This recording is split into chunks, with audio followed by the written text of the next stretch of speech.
Ladies and gentlemen, welcome back to the channel. Sorry if this video looks as though it's been made at midnight. It's just, you know, getting to the dark nights again, and the lighting situation isn't the greatest. I've also made the bed, can't be arsed. It's been a hell of a weekend. So you know what, we're getting right back into this way of things. We're going to get back. I know the last couple of days there hasn't really been as much uploads as there has been over the last few weeks. I'm sorry about that, but hopefully get back on schedule now. We're going to end stuff starting that has been a wee bit more difficult. But two quick fire episodes of the Celtic Q&A, the weekly Celtic CFC Q&A, whatever I remember to call the series. Change every fucking time.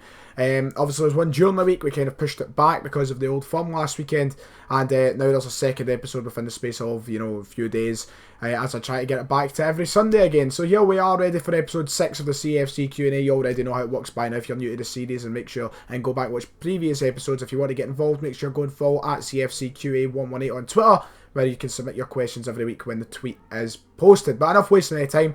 Let's get right into the video and answer some of the questions for this week, week 6. First question, quite a serious question actually, and it's a question from Matthew Glenn, who says, do you honestly think that Brendan Rodgers will be here for 10 in a row? A question that every Celtic fan wants to know the realistic answer to, not from me, but from Brendan Rodgers. We want to see into the future. We want to know if Brendan Rodgers will be here for 10 in a row. We chant it every week. We sing it at Celtic Park loud and proud. We keep saying Brendan Rodgers is going to be here for 10 in a row. And I think a lot of fans believe in that, and I am one of the firm believers in that. I think Brendan Rodgers is honest and sitting down and saying, I'm signing a 5-year deal. I'll be here. I'll see it out unless something goes horrifically wrong. You know, I was saying, you know, last week when the whole Dembele fiasco kicked off and the lack of transfers was flowing in and out, and you know, we were really just not up to much, and it was quite disappointing. I was saying at the time, you know, I wouldn't be surprised if Brendan was to walk. But hopefully, you know, you get a wee bit of motivation, a wee bit of confidence back from these games, you know, when we're beating Rangers and getting to Europe. And, you know, when you see moments like that, it makes you feel like, yeah, he will be here for 10 in a row. And I do honestly think he is. I think he's a man of his word. You know, it depends. He might get offered a job. You know, if he got offered, say, a Manchester United job, which is very unrealistic if you ask me, but if he was to get offered a job like that, I don't know if you can turn that down. It's a once-in-a-kind-of-lifetime thing. You never know when an opportunity like that is going to arise ever again. So depending on what he's offered, I suppose. But he seems content. He keeps reiterating that he loves life at Celtic, he loves life in Glasgow, and he's so happy to be manager of the club. So I'm a firm believer in what he says. You know, you could say, if you're not a believer, that I'm just kind of easily seen past his bullshit, but no, I do think he will be here for 10 in a row. Hopefully he doesn't walk. We just need Peter Law to give him that investment, give him that belief to back up everything Brendan Rodgers envisions for the club. Good question from Devlin2004 saying, do you agree with the away ticket criteria? Now, the away ticket criteria is something which personally annoys me. That's not me saying I agree or disagree with it. I'll get on to that. It annoys me because, you know, so many away games that I can go to and I would love to go to, but obviously I just don't meet the criteria because I've not been to as many away games as people have in the past. And I believe, to an extent, it is only fair that we do offer the fans who have been travelling to away games for years the opportunity to get these tickets first. But do I think it works 100% successfully? No, I think there are a lot of, you know, kind of flaws in that system. I think there are ways that could be rectified to allow other fans opportunities. Now, look, with the system that we've currently got, there is no way for other fans to build on their away matches. You know, I've only been to, you know, Kilmarnock away, I've been to a couple of cup games away under my season ticket reference. You know, I've been to a few, but it's not enough to help me build up to get to that amount that you need to go to all the other games. The majority of people that I know get their away tickets through buses and supporters clubs and passed on from others. So really, I don't think the majority of away tickets are going to the season ticket reference holders. It should be. I think they should sort it out so that other season ticket holders get a chance, because a lot of people are getting away tickets aren't getting them through their name. But ultimately, I don't care. You know, it saves me money. You know, at the end of the day. But I would love to go to more away games. I'm in the middle with it. I agree and can disagree, because it is only fair that these guys, you know, get their opportunities to go to the games first, because they have been going for so long. They are the loyal. They are the, you know, the ones that have been there week in, week out. But also I feel like they should allow the opportunity for other fans to get to experience these games and go away, get the day out and stuff like that. You know, but you know what? I'm very 50-50 on it. I feel like it can be rectified a little to make it a bit better. But I'm not going to sit here and complain and say everything's wrong with it. Adam, Adelaide57 says, how well do you think Neil Lennon's team of 2011-12 would do in this era of Scottish and European football? Now, in Scottish football, I think we'd be seeing the exact same story. I think we'd be going on, we'd win the title, we could be challenging for trebles. You know, Neil Lennon never done the treble, not once. In fact, he was actually had quite a bad record in cup competitions. But, you know, I still think we'd win the league. treble, maybe up for discussion. We had a very strong team. We've got to think of the players that were on that 11-12 side. You know, we had Victor Wanyama, 11-12, 12-13 kind of era. We had Victor Wanyama, we had Ki Sung Young, we had Gary Hooper, Anthony Stokes, Fraser Forster. All at their kind of younger ages where they were really good. You know, obviously now Gary Hooper's in his 30s, he wouldn't be the same kind of striker as what he was when he was originally at Celtic.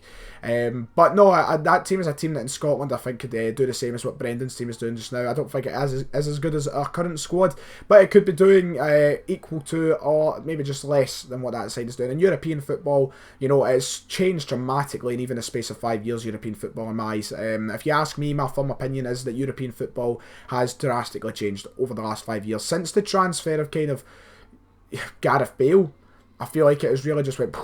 And even after Bale went, it was kind of a couple of years of normality, and then Pogba went, and ever since then, especially that year, the year after Leicester won the league, I feel like, especially in England, but rippling around Europe, everything's changed, and the bigger teams are only getting better, and the lesser teams are only getting worse.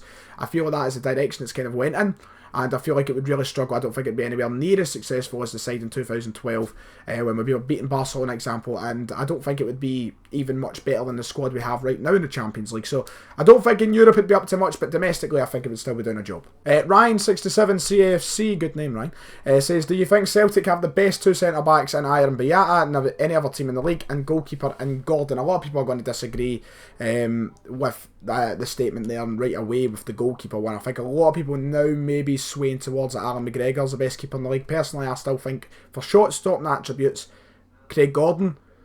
Alan McGregor, I don't watch Rangers. Like, you know, I'm no obsessed. I don't watch him week in, week out. I don't know what his distribution's like. So, I mean, his distribution, it can't get much worse than Craig Gordon's anyway, because I'm only going to assume here that McGregor's is better. A lot of people are kind of falling away from Gordon when it comes to the national team as well, so I think a lot of people would agree that McGregor's now the best in the league. I still stick by Big Gordon, but that's me being biased. But centre-backs, there's no question. You know, we have a very, you know, dodgy centre-back partnership. I love Big Chrissy Ayer, Bayata can play fantastic, but obviously they have their days, they have their mistakes, their flaws are clearly there sometimes. And I think that being the best isn't necessarily an achievement in that, and that just kind of shows how bad everyone else's centre-back partnerships are. Hearts had a pretty good partnership before Big Berra got injured. Suter and Berra, I think that's a solid partnership, but Celtic's still better. Don't think Rangers is anywhere near Celtic's, and we've seen that.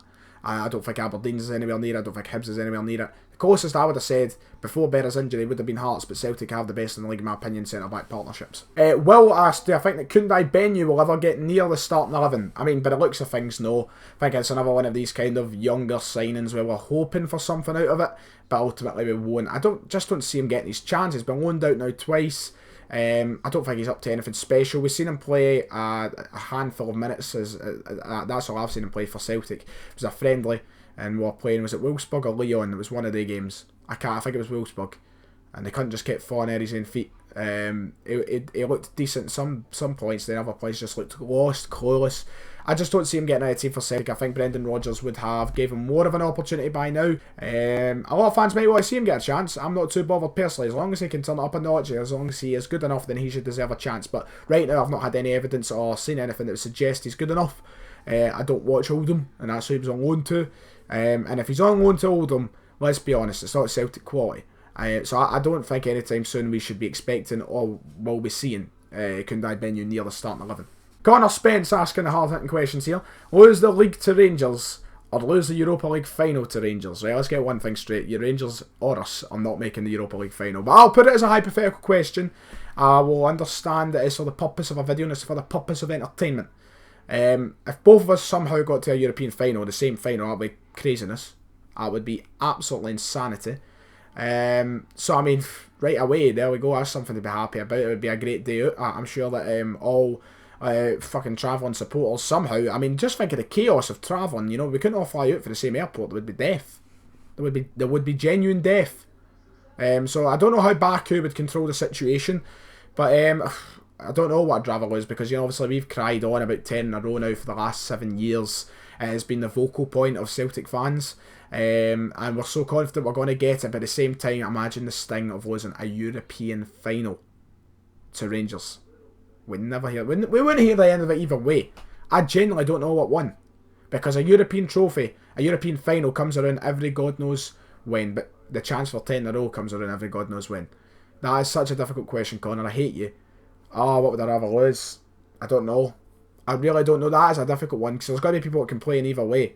I think more people are on the side of wanting 10 in a row, but I'm going to take the European trophy. Sorry, I'm going to take it. I think it means more. I'm going to take the European trophy. Sorry. Final question for this episode. If you do have questions that weren't answered and you still want me to answer them, just post them in for next week and I'll try and get round to them eventually if you want me to desperately answer it. I always will try and visit back. But the final question for this episode, it's actually quite a good question. I like it. Liam Riley asks, if you could keep one player out of McGregor and Rogic, who would it be? And I am definitely saying no, I'm not saying Tom Rogic. I'm definitely saying Cal McGregor. That's what I'm meant to say. I think Tom Rogic is sensational. When he plays his best, when he plays at his highest level, he is one of the most unplayable and best players in the country, without a shadow of a doubt. I've not seen many players with the skill that he has, the technical ability he has play for Celtic when he plays his best. But how often do we get his best? Let's be honest. Callum McGregor, week in, week out, gives 100%. One of the best players in the park. When he plays his best, he might not be as good as Rogic's best, but I think that week in, week out effect that he has in the team is massive. He plays with his heart. He's just a fantastic player in European games, big games in the league against Rangers and Aberdeen and such, and in the weird games as well. He's also not as injury prone as Rogic, so I think every direction for me points towards Cal McGregor. I think that's a simple one for me. I love Cal McGregor. Right now, probably Cosmos is gone, my favourite player at the club. I'm definitely taking McGregor any day of the week. Sorry, Tom Rogic, I fucking love you. Let me just get that clear. I love you. I don't want rid of you. It's just if I had to pick, it has to be Cal Mac. That does it for this week's episode then, lads. If you have enjoyed, you know what to do. Like and subscribe. Make sure to go and check out the CFCQA118 Twitter, where you can submit your questions, as I said at the start of the episode. Let me know your opinions, my opinions. As I said, like and subscribe. I'll see y'all next time.